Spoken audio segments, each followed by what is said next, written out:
Hello guys, welcome to Africa Gossip Arena. So guys, right about now in this video, I'm going to be talking about the trendy rumor right now in Nigeria. And guys, the repercussion of the Muslim ticket have started hurting a lot of Nigerians now. As it hot. But you won't believe that the people who are actually complaining right now about the Muslim ticket are the Northerners. Who are the Muslims? Shebi in shock you abi? Or are you wondering why they are regretting voting the Muslim tickets in the just concluded 2023 general election? If yes, watch this video to the end to see what the Northerners are actually saying right now concerning the Tinubu administration. And guys, don't forget that subscription to this channel is actually free. So if this is your first time of seeing this channel, please kindly do well to hit on the like button, subscribe, and don't forget to turn on your notification bell. Viral interview which he granted in Hausa. He addressed the obvious intelligence report of the advancement and the growth, as well as the sponsor of the terrorists in Nigeria and Niger Republic. Since he dropped that interview, it has been a sleepless night in Asshole Rock.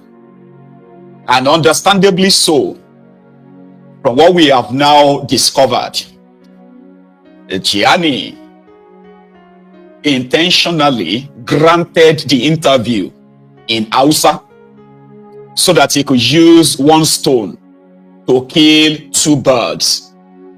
In northern Nigeria, there is no region or there is no people that regrets the Muslim tickets of the APC than the northern Sharia north of Nigeria. There were those who carried it on their heads like gala. They called those who were against the Muslim tickets kafiris, the unbelievers. They threatened them that there will be war if for any reason Tinubu's Muslim ticket failed. So, a year after the Muslim ticket, the Mumu ticket, and Tinubu started what he called his reform, they have now been those even crying more. Subsidy remover hits them like a thunderbolt, Magun. Then electricity tariff as well, it's there like a Chopana. Make the matter worse, they are now hearing that once they approve the tax reform bill, that they want to finish in here. So to them in northern Nigeria, it is one regret after the other. And this year, when these Sahel countries started chasing away the French, neocolonialism in their region, you see, and Nigeria welcomed France with open arms. So they began to feel like Tinubu is the weapon fashioned against them. So they have been treating Tinubu and his appointees. They have been treating them with so much suspicion and hatred, and it keeps growing every day. It's kind of like a mixture of number one, under Bukwari, as Bukwari was destroying Nigeria, they were making their people believe that they should never speak up, they should never condemn Bukwari because he was a Muslim and he's a northerner.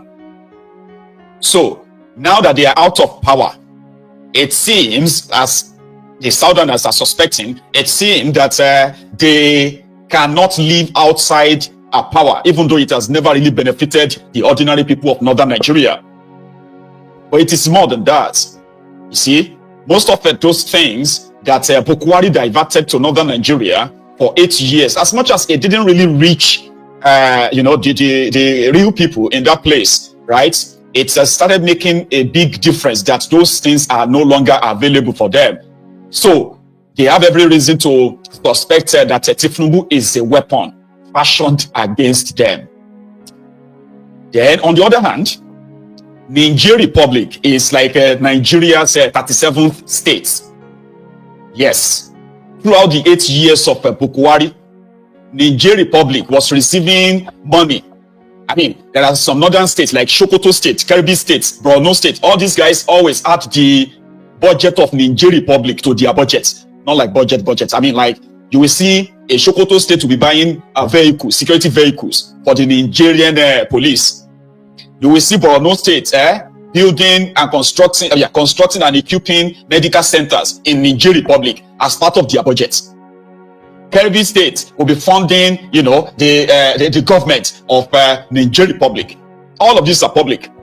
Then Bokwari was in fact believed to be funding the Niger Republic as his retirement home until they chased away his pal, Bazoum. So since Bazoum was removed, somehow the Hausas, the Fulanis as well, from northern part of Nigeria, they seem to have a bit of a sympathy for their cousins in Niger. And you see, Bazoum was removed under Tinubu. To the point that when Tinubu decided to invade Niger Republic last year, it triggered a huge sentiment from their part. Their Satan of Sokoto, Emir, and all of these guys, their politicians, they were frequenting Niger Republic, trying to mediate, and they were mounting pressure on Tinubu never to do it. But there was this sentiment that what Niger Republic rejected, Tinubu has embraced. So if Niger, their cousins in Niger, says that France is their enemy, there's no point for Nigerian government to embrace France. Peace has been a means of suspicion between Nigeria, or between northern Nigeria and Tinubu. Meanwhile, Tinubu, on the other hand, has a confidant called Shaguri. He has been enjoying immunity from arrest, prosecution with the French government. He can't really go many places in the world. He will be arrested. He's a wanted man. But he's a Tinubu's pal. He's Tinubu's confidant. So when Niger Republic chased France away, it wasn't a bigger problem for Tinubu to become the next option. Something that some of the core Sharia North considered as a betrayal. But they couldn't say much. They were holding it in. So that Tinubu even attempted to invade Niger Republic, that one has already breeded a bit of resentment against him. Then coupled with the failed policies of Tinubu, which to them, if Tinubu was a Fulani northerner, they wouldn't mind. But he's a southerner, a munafiki. That's what they call him, a munafiki. So the story of what the French have done to them in Niger Republic, in Mali, in Burkina Faso, is more pronounced in the Sharia North than the rest of Nigeria, in case if you don't know. In fact, as much as a lot of you have access to internet, in northern part of Nigeria, the massive means of communication or information sharing is through the radio.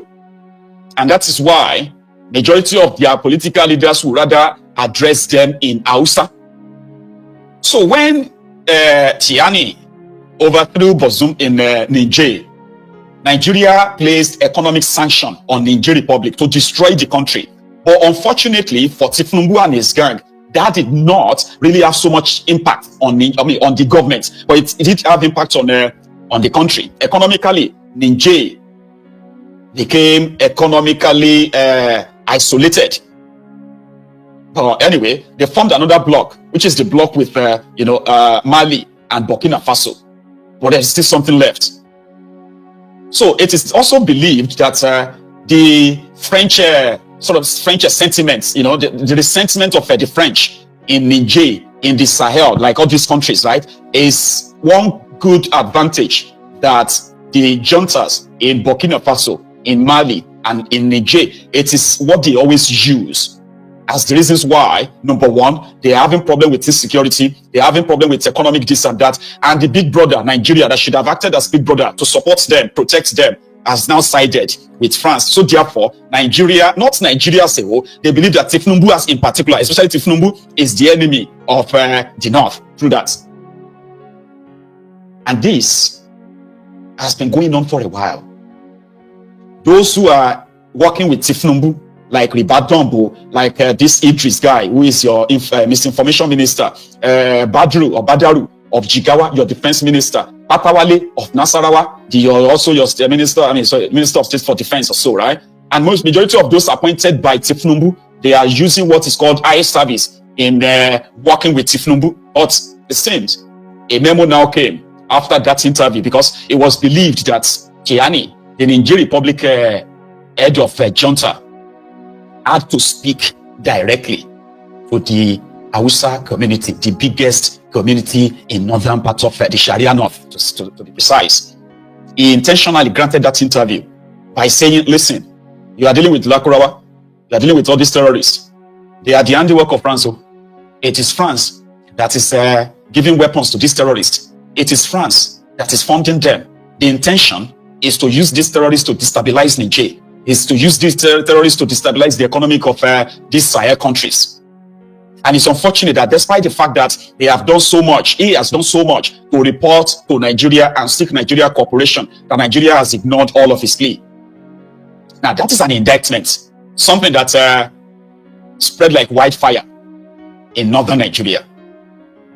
So, since that yesterday, now, Tinubu is in Lagos. He is not in Abuja now. But immediately that interview dropped, the entire Aso Rock entered panic mode, like, oh my God, what's this? Because again, don't forget that Tinubu's policies are already destroying Nigeria. Another Nigeria who supported the Muslim ticket, they are the most affected as we speak. They are the most, they are the people that have suffered the most in the last 18 months. They are facing the kind of shege that they have never seen before, despite the fact that they they survived Boko Haram 8 years.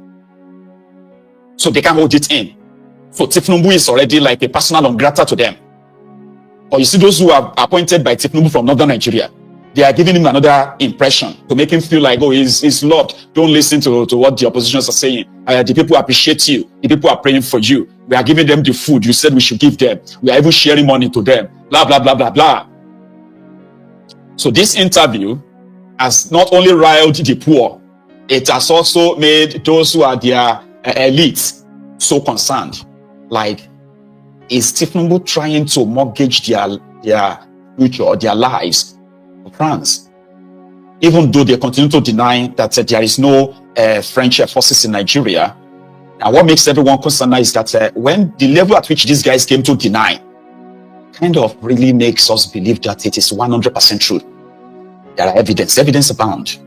So, sorry to those of you who don't understand Hausa, okay? I will play these audios, okay? The first of them is that of Ribadom, who decided to, it is now like a game of propaganda versus propaganda now. I need to make you understand, okay? Because right now, they knew that, they kind of believed that this Nigerian leader intentionally granted the interview in Hausa. And the interview has caused so much anger in northern Nigeria right now. You know what I mean? Like, people are already angry that their gamble or the Muslim ticket don't cut. The ticket don't cut. So right now, they have more reason to hate Tinubu more. And this Ribadom and others now believe that this is an actual job that will wreck Tinubu's chances, create a bit of an unrest in northern part of Nigeria if something is not done right away. So it is a propaganda war. And according to some of them, they believe that Niger is leading right now. So they are not concerned about me and you talking about France.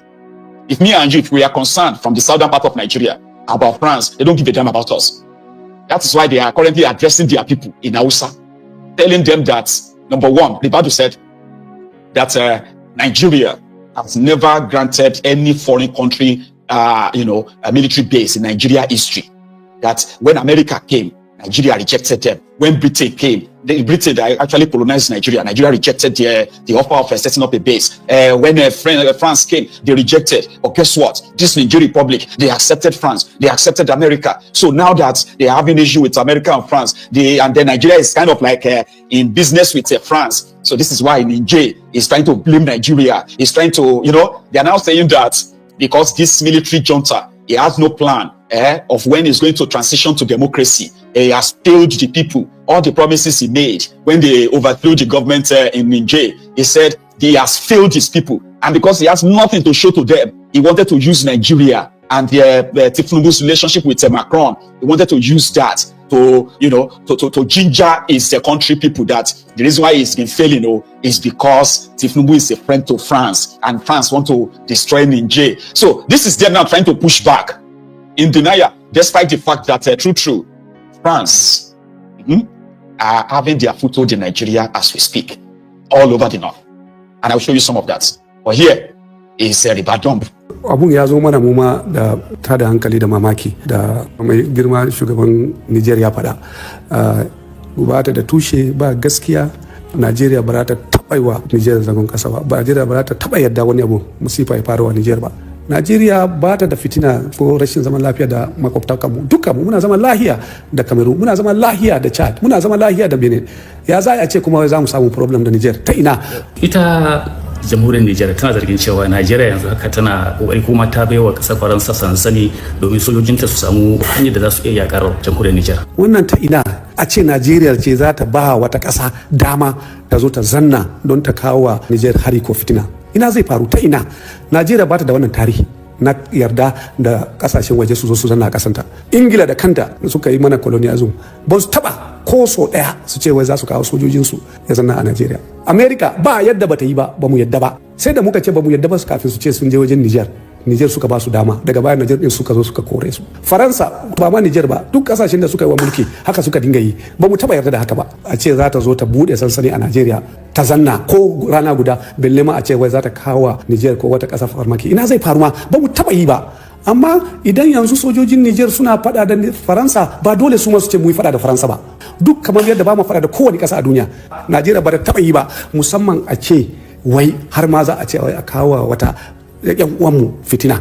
Shi shugaban Niger har ma ya kira wurare a cikin Najeriya don ya san Najeriya kwarai. Wannan wuraren da ya kira dina muna nema ku yan jaridu da kuma mutanen da suke community a wurin don Allah ku je ku duba ko akwai wasu baki kowane irin bako ma belle ma a ce Faransa. Muna tabbatawa mutanen Najeriya ba za ta taba zama musu matsala ba. Masana suna ganin cewa wani abin da ya taso dinnan babbar barazana ce ga harkokin tsaro da suka shafi ta'addanci da kuma garkuwa da mutane a Najeriya da kuma jamhuriyar Niger. Ba ganin wannan abu ne da za ya kamata a duba shi. Ai shi ne muke nema tun da muka shiga nan muna yaki da yan ta'adda, bandits, kidnappers, IPOB, yan Niger Delta ko ta ina muna ciki kuma Allah ubangiji na bamu nasara. Muna neman yan uwa kusan muna cikin matsala guda ne abinda ya taba Najeriya ya taba su. Ya kamata Niger su fahimta akan cewa Najeriya ba problem bane. Ma yan ta'addan nan su ne mutanen da suka matsa mana. Dukkan abin da suke yi a Niger suna yi a Najeriya. Mu haɗa kai mu yaƙi da su. Mutanen Niger su sani akan cewa mutane ɗaya muke, duk abin da ya taba ɗaya ya taba guda. Ba yadda za a yi a ce wai ƙasar Najeriya ita ce za ta taimakawa yan ta'adda har ya zo ya kawo mu da kanmu abubuwan da yake matsa mana akan mu yaushe muka kare da mu ce wai za mu kawo ta ina zai faru. Wannan bai yi ba. Wannan don Allah shugabannin su sake dubawa. Kuma Niger har yanzu ya kamata su sani akan cewa idan sun canja Faransa sun kawo wasu suna kawo wani problem ne na gaba. Bai kamata ba a bar wasu kasashe kuma su fara su mayawa gurbi na mutanen Faransa. Duk wanda ya zo zai zo maka yanzu aboki ne, gobe zai zama maka masifa. Ka san akan cewa wannan kamar yadda muka faɗa musu da kafin su yarda America ta zo su bude sansani a wurin, mun ce mun kaskuyi sun bayar amma yanzu sun gani. Yanzu ma muna ba da shawara ko rabu da su. Najeriya su ne yan uwanku, ku dawo mu yi aiki tare. Na san akwai yarjejeniyoyi da aka yi tsakanin makotan kasashe kan yaƙi da ta'addanci kuma Niger ma tana ciki. Ina waɗannan yarjejeniyoyi suna nan ko kuma dai ya suke? Muna yi yanzu ma kamar Niger abinda muke a tafkin Chad wanda joint venture da muke su Niger sun ce sun jawo sun fita. Muka ce su dawo don mu yaƙi da Boko Haram da sauran wannan mutane. Idan ba mu haɗa kai ba wannan abubuwan din zai ƙara kawo mana problem. Babu da niyya akan cewa mu yi nisanci yan uwanmu. Dole ne mu yi aiki tare. Idan akwai kasuwanci ba laifi, amma wani ya zo ya amfani da mu don mu murguna yan uwanmu bare yi ba. Abin da kake gani yanzu ko muna mu'amala da Faransa ban da maganan kasuwanci da kuma zamantakewa zaman lafiya da kowa a duniya, ba abin da Najeriya ta sa a gaba fiye da wannan abu. You don't have to understand everything. Just the key thing he's saying. It is called panic mode. Okay? It's like, we need to counter it. We need to quickly tell people that, you know what, he's lying. Okay? We do not, there's no French forces in Nigeria. We don't have anything here. We all of that stuff, yeah? Unfortunately for Ribadol, the announcements made by Tinubu himself, for example, you have French forces now training with the Nigerian army. They are training with the Nigerian Navy. And they are also training with Nigerian Air Force. When Tinubu went to France, right, they sold these 1965 fighter jets, about 40 or 42 of them. like Aloku, old fighter jets. You know, they sold them to Tinubu, and therefore that is what do you call it? A stage set for the French forces to come to Nigeria and teach Nigerian pilots there how to fly the fighter jets. They also signed a deal called Critical Mineral Resources MOU on critical mineral resources, which has now led to Nigeria lifting ban on the mining, lifting ban on mining in Zamfara and some other places. French companies that were operating in the Niger Republic, in Burkina Faso, in Mali, who have been kicked out of the place, they are going to be in Nigeria. Some of them are already setting up shop in Nigeria. And that didn't come for free. When that Nigerian president said they gave Tinubu substantial amount of money to accept this, he is right. You know what? The next 2 years, France will give Tinubu 300 million euros. This is how they packaged the deal.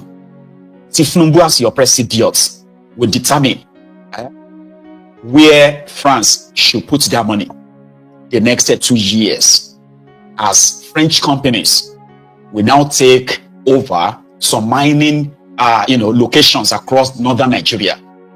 It's part of the deal. It's called MOU on critical mineral resources like uranium, gold, what have you. That's part of the deal. This is what they will be getting again from Niger. So Ribadom said, since Nigeria history, Nigeria has never allowed any country to come and set up base in Nigeria, which is true. Okay, but they don't really have to set up base. He said, when Nigeria rejected them, Niger accepted them. So if Niger is having problem with France, does that then mean that Nigeria must have problem with France? If France is going to help them to fight Boko Haram, bandits, IPOB, and all of this, that's what he said. Oh, so should they reject them? Maybe Nigeria has been in a joint relationship with Chad, this Niger, even Cameroon before. Nigeria is a sovereign country that can have relationship with any country. That this man is failing. The man that said he rejected France is embracing Russia. Is an hypocrite. He should face his own people, because every time the people are asking him to deliver what he promised them, he will begin to look for excuses by blaming France.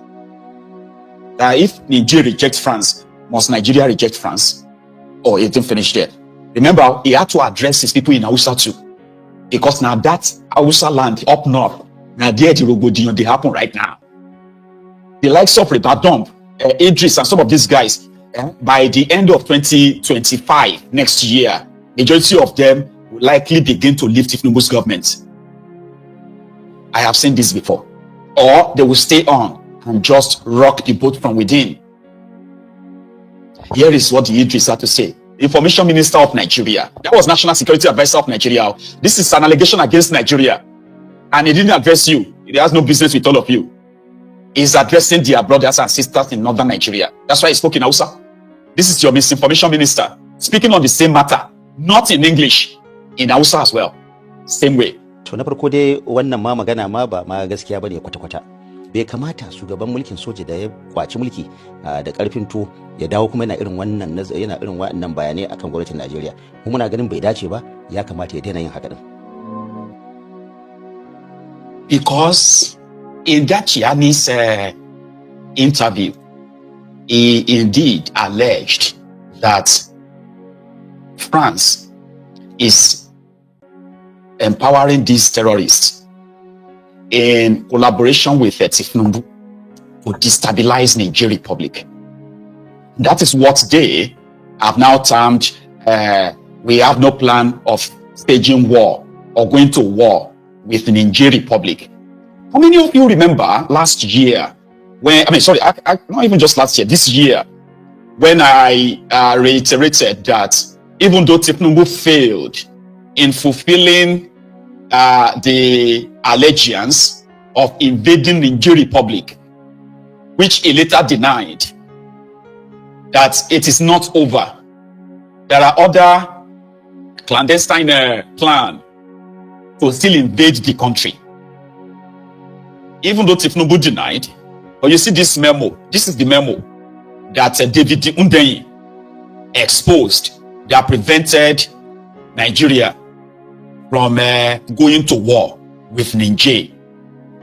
A member of the team that was started with the responsibility of drafting the soldiers to move them to the border of Niger, to Sokoto, precisely. Last year, they took a picture of this memo and sent it to David Undeyi. That, see, we are about to invade Niger. Can you do something about it? And David published this. And this is the memo that got Nigeria's DSS, NIA, this Ribadump and his other guys to attempt that, they attempted to kidnap David Undeyi in Ghana last year. Yes, they almost succeeded. They would have, you see what they did to Mazi Nnamdi Kanu. They would have done the same thing to David. But by a dint of luck, right, he managed not to be at the location they expected him to be, which they went at the time. If not, David Undeyi would either be dead now or he would be in Nigerian prison as a trophy for Ribadump. That memo stopped the war. The whole plan was that the operation will last for just 2 days. And within 4 hours, they are going to arrest this junta in Niger, Nigerian army. They will invade the Niger Republic, go straight to Niamey, go straight to the government house and grab these guys. And boom, the memo leaked. Tinubu did not write the National Assembly of trying to invade another country. And this is the foundation of all of this.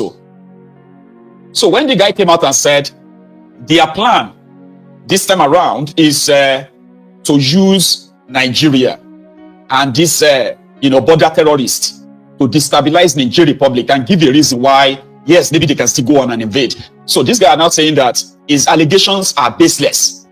And I've heard some of you who have said that too, that the allegation of that guy is baseless. Some are saying that some of the allegations are baseless. Some of what he said, you do want to agree that they might be true.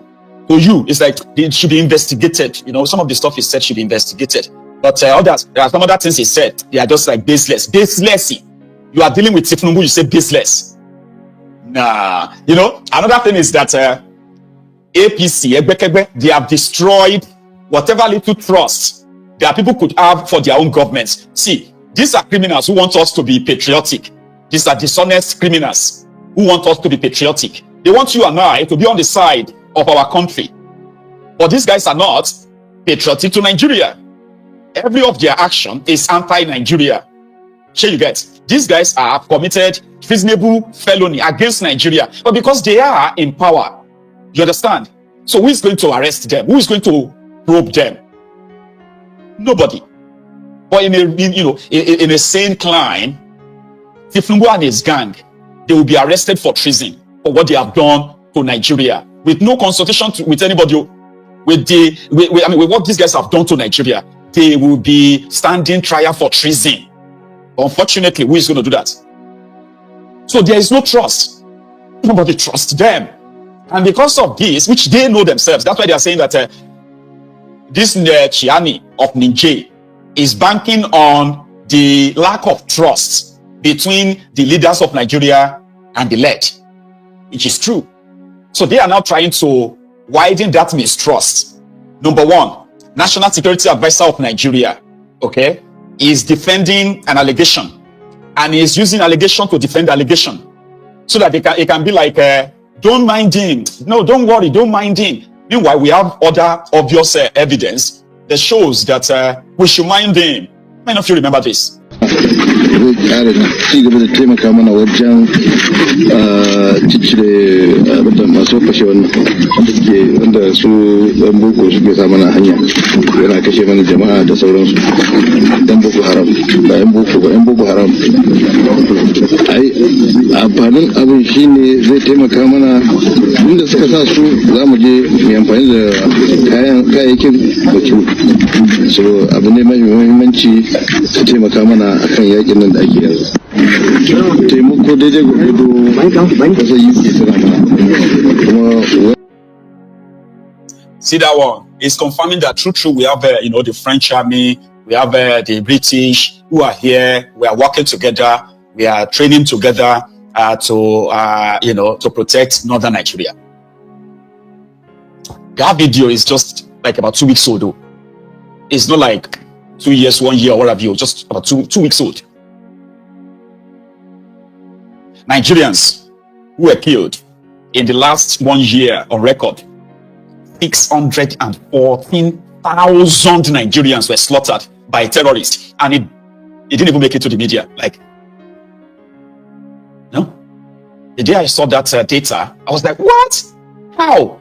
Like, under Bukwari, the total recorded the number of people killed, as loud as the media was at the time, they are under 100,000 in 8 years. How could over 600,000 people killed? And we did not even see the uproar anywhere. It's like, oh, you don't understand. They have used so many distractions, so many media propaganda to kill some of the news. Yeah, in the last 1 year. Terrorism has become an industry that is so flourishing in Nigeria that you reporting it will be considered a criminal. On Monday evening, the ISWAP terrorists in Borno, they use drone to deliver bombs in bombing the military base in Borno. According to them, 6 soldiers sustained injuries, but they won't tell us what kind of injury. Before they finally shut it down, shot the 3 of the drones down. Then on Wednesday, 2 days ago, the same ISWAP terrorists in Yobe State carried out another drone attack. It's not like military drone, just the normal drone that could carry a certain kilogram of, a bomb. And they also bombed the military base there. Again, they used the media to play it down. And the media in Nigeria, they have always been in collusion. They colluded with this terrorist as well as this Nigeria military, which happened to be the uniformed terrorist.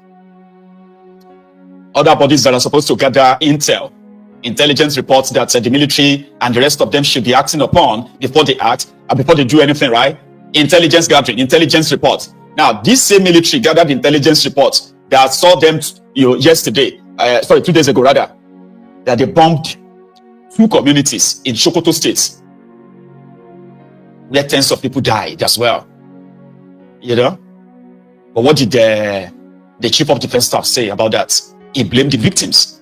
There has been a recent incident yesterday in Sokoto where the Nigerian Air Force was said to have launched an attack. And the Sokoto state government has reacted that some victims lost their lives. So what can you say about that? So if you listen to my speech, I made that clear that we have individuals that still have boldness. And then once you do that, you make yourself a legitimate target. And our appeal is please do not allow them hang around you. Do not give them any support in whatever means. Because once you do that, you make yourself a legitimate target. The incident that happened yesterday, we are taking to the Southern operation with contact, we followed up and ensure that we avoided mistakes as much as possible. If there were other mistakes that came up, we are going to investigate and see. But I can tell you from what we have seen, because we have videos of everything that happened. There were criminals in that place. Anybody that played with them was part of them. And so we continue to do our operation. Like I said again, we want to appeal to media. Please always understand that also those guys want to use the media to send their own message across. And that's why it's dangerous not to just agree to whatever it is they're saying. We have been transparent since we have come on board. Everything that's happened, we look at it and we tell you. Anything we don't know, we'll find out and get back to you. But I can assure you, we'll continue with what we're doing. It will not relent. We will avoid civilian casualties as long as even they too avoid staying where the criminals are. Because it makes the job extremely very difficult if we say wherever they are, with the criminals, then we should avoid. I think that's one. But we want to appeal to. If you are not with them, please leave their area and come out. So that it gives us the ability to give them precisely. You hear them? Yeah, you blame the victims. People were bombed in their homes. Civilians were bombed in their own homes. And what did the chief of defense have to say? People too must stop mixing with the terrorists. We will continue to do what we are doing. We will continue our work. We advise the people that they must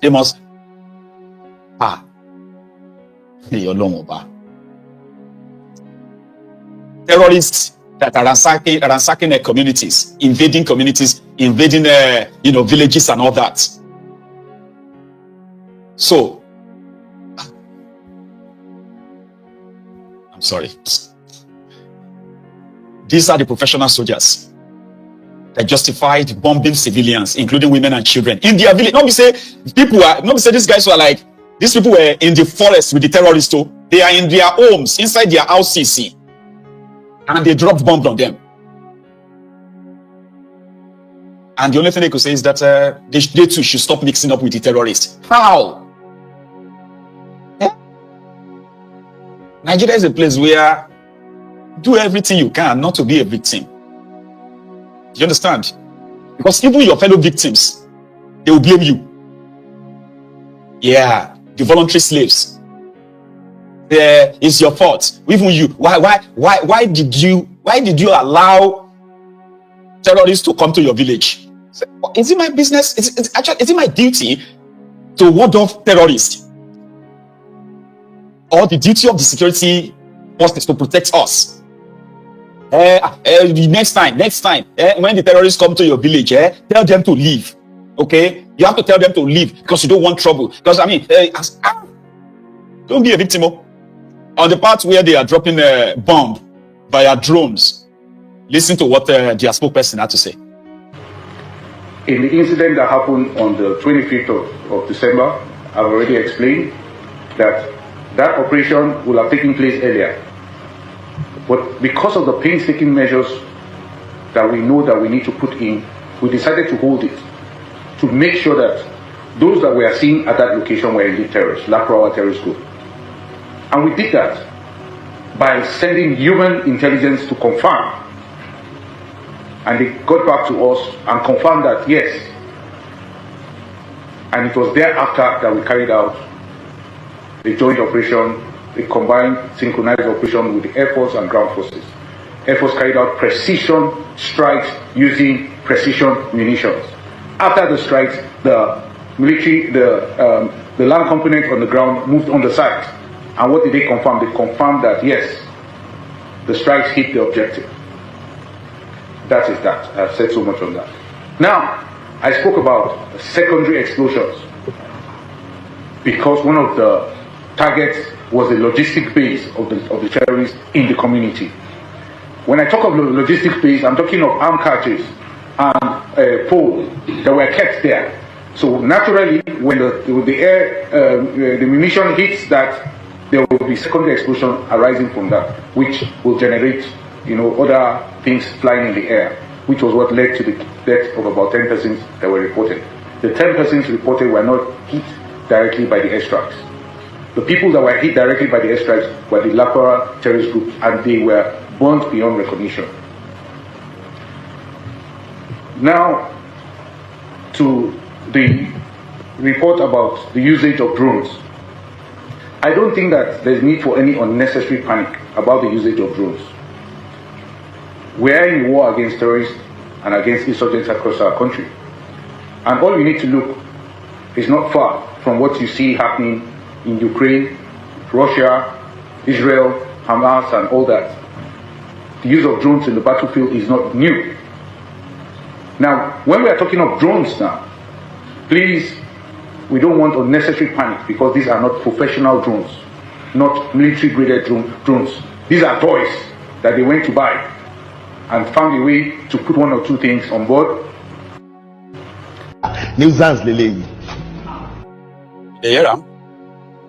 There is no single Lakurawa terrorist in those blasts. Not a single person, not a single Lakurawa terrorist. Civilians were killed in their homes. But his defense is that the Lakurawa terrorists were burned beyond recognition. So that saves it. That's it. He said they hit their targets. Right? How did they know that they hit their targets? All the people killed, their bodies were recovered. And their family, their people, their loved ones recognized them. They identified all their people. There is no single terrorist in that blast, in that bomb they dropped. Not a single terrorist. But his own defense is that I've said enough on that because they were burned beyond recognition. So you can't recognize them. So let's go to another thing. That is the people committing genocide in Nigeria. And they are victims. They are the ordinary people in the Hausa communities. up north. They call them collateral damage. Collateral damage. There was a guy who tend to speak in English on behalf of Tinubu's government as well, okay? These are the guys they sent to the media to douse the tension, all right? By trying to explain away what a Niger Republic leader said about Tinubu and France, the killing of civilians in this, their dropping of bombs that they claimed was on target. And because terrorists, these people are mixing up with terrorists. Don't become a victim of Nigeria. Now twice you go die. If you look back, you will just regret, say, oh, more, I died. And I can't even defend myself. That is Nigeria. But listen to this one quickly. But these questions are necessary because if the whole idea is to protect lives and lives are being lost, then these questions arise. So how would you describe from an expert's point of view, whether a secondary or primary explosion that led to the death, was this a mistake or just one of those collateral damages that come with scenarios like this? Well, at this stage, we just have to go with the statement by the DHQ saying that these are secondary devices. And the scenario painted is that the individual that was targeted is a logistics supplier for the Lakurawa group. In other words, he gathered IED materials in the form of maybe, name them, fertilizer, all the materials they use in putting together an IED. And so perhaps some of the materials had already been put together. I'm just trying to conjure a mental image of what the spokesperson, General Buba, of the DHQ meant by saying these are secondary explosions. Because even if they are just materials that have not been put together, that type of explosion would not happen. But if they've been put together into bombs, waiting for delivery, and then, that attack happened, then yes, we could see those kind of explosions. But I think what is even more important is for an inquiry, an independent inquiry actually, to be conducted so that some of these issues are actually, verified. My worry is that there is a pattern. I think in the recent past, we've seen about 4 instances of this type of collateral damage. It happened in Nasarawa, it happened in Zamfara, it happened in Borno State before then, and then in Sokoto State. These are all instances of collateral damage, as it were, blue on blue, or direct targeting of civilians. It shouldn't be the case, really. We do, like you indicated, honor and respect the military for what they do, but we need to also remind the military that the essence of those operations is to protect civilian lives. And where civilian lives are lost, it should be accountable. There should be a transparent process of accountability. So where errors that could have been prevented happened, then we should make sure that those errors don't repeat themselves. As an example, if the intelligence was credible and the intelligence did indicate that there was explosives there that could detonate and lead to this type of death, why did we use that particular weapon to take out that individual? Was the value of that individual so high to us that we could, as it were, afford to lose this number of lives? These are questions that I think deserve answers. These are components that can be used for IED. Yeah, absolutely. I didn't mean to cut you, but let's move on to some things that are happening in the geopolitics. This recent allegation by General Chani of Niger against Nigeria, he's made very strong allegations. Of course, the Nigerian government has refuted, the NSA, ECOWAS has refuted as well.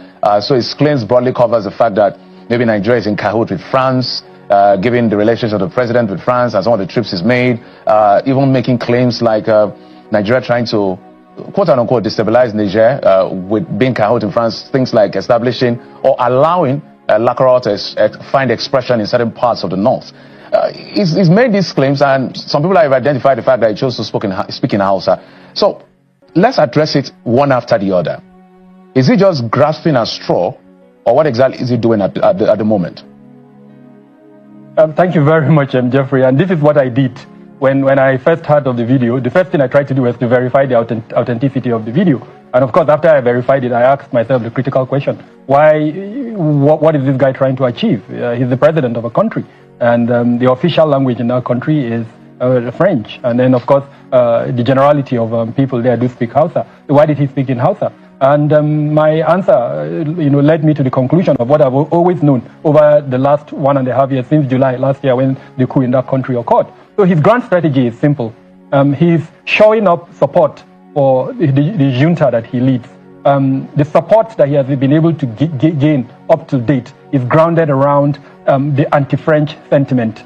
And every time he makes statements to suggest that France is doing ABC, XYZ, he's shoring up that local support. He's been able to sustain that local support up until now. Let's not forget that it's one of the only countries in the sub-region where a military coup has occurred, that a transition plan is yet to be released. And unfortunately, because for some reason we haven't used the machinery of the media to put pressure on him, he's actually putting pressure on us. So he's come out with that statement in Hausa with spurious allegations.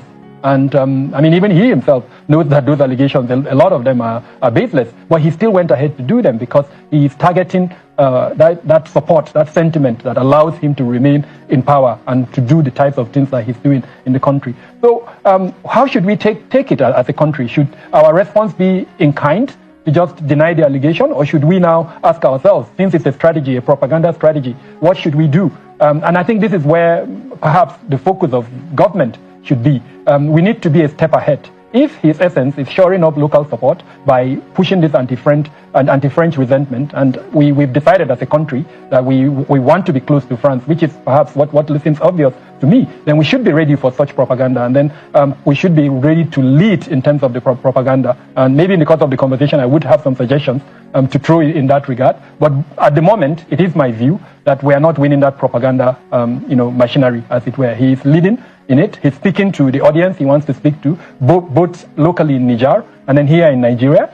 Because I mean, I don't know if you looked at the papers today and the social media, Niger is trending. The accusations that he laid are trending. And this is not to in any way belittle the response by the Nigerian authorities. I've had 3 cabinet ministers, including the National Security Advisor, granting interviews on the issue. Like they are now, the Ronukus, the Ronu bandits, Ronu Nazis. They are on defensive right now. They are trying to convince all of us that, listen, you see this France, the reason they are trying to make France look bad, I think to see everything what we know about France in this region for decades, they are not true. Now that Tinubu is now a friend for France, oh, listen, you see, these guys, they are just using propaganda. They just want you to see France as if to say France is bad. Oh, my France is not bad, though. See, we need to kind of counter them. Listen, see, France is such a very lovely partner. In fact, France is going to help Nigeria to fight terrorists. You see, France is going to bring prosperity. You will see. See, we need to stand up. We need to support France. So we need to support Tinubu for being a friend of. But it's going to be a tough one. Let me be honest. This is why it's going to be a tough one, is that whatever propaganda they want to use in defending France, Tinubu's relationship with France, and whatever Tinubu is going to give to France in Nigeria, whatever propaganda they want to use, the question you can ask is this: how come that since France has been exploiting these countries, how come all those things they want to do for Nigeria now, how come they didn't do them for these countries? How come? It is about stable electricity, improved economy, improved currency, the defeat of terrorism and all of that. How come they didn't do that for these countries for decades? But it is Nigeria, so I don't become their victim. That is my own number one advice. Wahala day, and it is everywhere as we speak. Tinubu is the weapon fashioned against you. And we are all just a disaster waiting to happen, because it is turned by Turn Nigeria Limited. The only thing well democratized in Nigeria is the shege that APC, Egbekegbe, has been dishing out, whether you are a Christian or you are a Muslim, whether you are a Northerner, a Middle Belter, a Southerner, whether you are Yoruba, Hausa, Igbo, Fulani, wherever you are, everybody get their own size of shege under these criminals. But we do have those who live in denial of it as well. You see, yesterday, Bala Mohammed, who is the Fulani governor of Bauchi, took to a podium where he was pretty much ranting. And yes, this sentiment of Tinubu is the enemy of Northern Nigeria is so strong in Northern Nigeria right now that Tinubu will spend a lot of time. I don't know, like they would have to hire a lot of propagandists that will help him in Northern Nigeria to prevent any breakout of mini war. I don't know, but yeah. Because, you see, Tinubu already said that he's not going back on his plan, on his reforms. He call up now, go learn how to live with it and how to survive with it. That he's going to change it, forget it. But guess what Bala Mohammed told his own audience yesterday? He told them that if Tinubu insists on going ahead with that is a tax reform, he's only calling for anarchy. And it's going to be a matter of time. You know why I decided to share that with you? As some of you will be like, is that when the destruction of Goodluck Ebele Jonathan will start by these guys, it started from Bauchi. Jonathan visited the is the emir of Bauchi or whatever, one of their top traditional leader there. While Jonathan was inside, they mobilized the Alimajiri children. I'm talking about thousands of them. They were outside the palace. President of Nigeria inside the palace. And like, I don't want to exaggerate to like about 10, 15,000 children. They took over the entire outside the palace. All the adjoining streets and everywhere, right? They were all blocked. And they were all holding stones, sticks. If you have been following this politics for a while, like I have, you probably will remember that scenario. I should probably have brought you the video, but it doesn't matter. You can look up for it. They stoned a sitting president in Bauchi. That was the beginning of what other audacity they pushed in destroying not just Jonathan, Nigeria. And the kind of incitement they give, they always do it in Hausa as well. They don't speak in English when they do that. People insist during his last media chat, remember? Could have perhaps preceded, just before the presentation to the National Assembly, you could have sought maybe for more dialogue, a political solution to preempt the outcry and resistance that they faced afterwards. Every tax situation without outcry is not a tax. Well, you cannot satisfy uniformly the larger community of tax evaders. Look at this tax reform. It's pro-poor. The vulnerables are not to pay taxes. All we ask for is widen the net, bake the cake larger, so that we can share a larger meal. What is the need? They will still ask for this consultation no matter how long I delay it. The hallmark of a good leader is the ability to do what you have to do at the time it has to be done. That's my philosophy. You have given me the mandate to govern.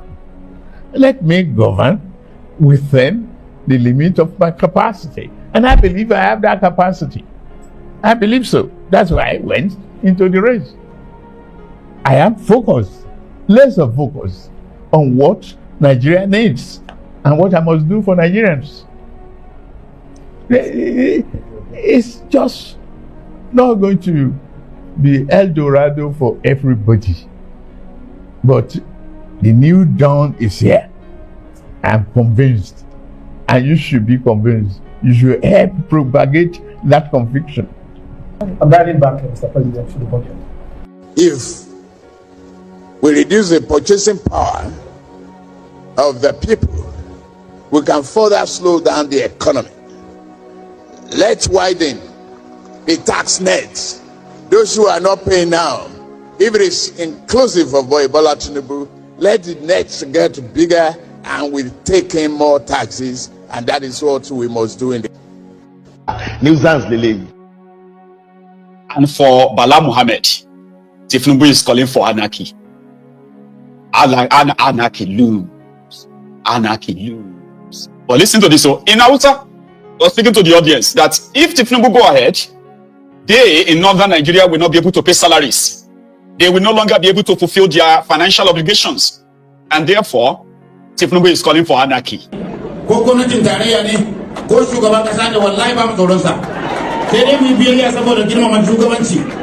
amma ba za ka cimma na mutunci ba. Mutane suna yunwa suna wahala. Ya kamata a duba shugabanci. Shugabanci shine sauraron mutane. Shugabanci shine yi abin da mutane suke so. Ko ba haka bane? To har da muka kai wannan matsayi mu ci gaba da yin hakuri. Don zaman lafiya ya fi zama ɗan sarki. A ci gaba da hakuri. Mu yi addu'a wa shugaban ƙasa da gwamnatinsa. Allah ya sa su saurara. Allah ya sa su canja. Su canja yadda zai zama mana mai amfani. Su canja yadda zai kawar da yunwa da wahala. Da cin mutunci. Da rashin tsaro. Da sauran abubuwa wanda ake so a kawo. Wanda zai raba kan Najeriya. Wanda zai raba kan al'ummar Najeriya. Dan wana Kirista muna godiya irin goyon bayan da kuke bamu. Anarchy loans. Anarchy loans. Anarchy loans. Anarchy loans. Anarchy loans. I know a typical Lagos Agbero. Yara anybody, if you don't the shakara, so if you try anything there, you know, do you think it's about this? Yara, why? If these other people try anything, we go show. Whoa. You don't see where they don't stone people to death before? It is in Sharia. Like they are some of you Abuja, they Kogi. Now the trucks that are loading cows, bringing cows to the south, you can now get to a co and begin to break bottle. They begin to do your shakara. When you really see them go when they are coming, because I will call majority of you now mouth to not get. You understand? Eruku, no one die. And some of you there, for that Abuja where they take you, Eruku Eko is different from Eruku Abuja Omakpa. Shake this in life because yes, you can kill them too. I'm just saying, you know, I have seen Agberos with their mouth, and at the end of the day, they go just cross the street for express. The sitting president with all the security apparatuses, right? Soldiers, GSS, police, all of them, with all those guns, you know, convoy of a president now. They stoned Jonathan, but he was a good guy to some extent that he didn't give the order to, you know, because when similar thing happened under Bokwari, and Buratai the Butcher was the chief of army staff in Nigeria. Buratai the Butcher was passing, and then the Shiites, they were doing their procession in Zaria, Kaduna State. Buratai the Butcher said they blocked his way. Guess what happened? They ordered for battalion from Kaduna, battalion of soldiers. All those gudu, those ones where they go wear what do you call that thing again? This thing that looks like mask, like you are fighting war. All this one that would be like they are wearing something like a camouflage leaf for face. Baba, they brought them to face civilians. Baba, they killed over 1,400 people. They didn't stop there. They started those who escaped, those who ran away. You know, it's not democracy again. They entered the houses for 4 days. The entire Zaria was on fire. That is how Buratai earned the name Buratai the Butcher. El Rufaya, that do not little finger, they gave them mass burial. True story. It's not funny. I'm telling you true story. This happened though. It happened though. Over 1,400 people were slaughtered in 4 days in Kaduna, in Zaria, Kaduna. That was how they grabbed. Go and check it online. You will see the image of El Zazaki. They beat them like say Olo Jimaluni. They are going to Jimalu because we still cow. The picture is online. Some of you will still see it online. It's online. El Zazaki, the leader of the Shiites. The soldiers went to his house. They killed 4 of his sons. That same day, they killed 4 of his sons. His wife, himself, one. You go to say, eyeball El Zazaki, he don't come out. True story. You know, but Jonathan was there, you know, they stoned him. They stoned a sitting president in the palace of the, what do you call that one in Bauchi? Is the emir of Bauchi?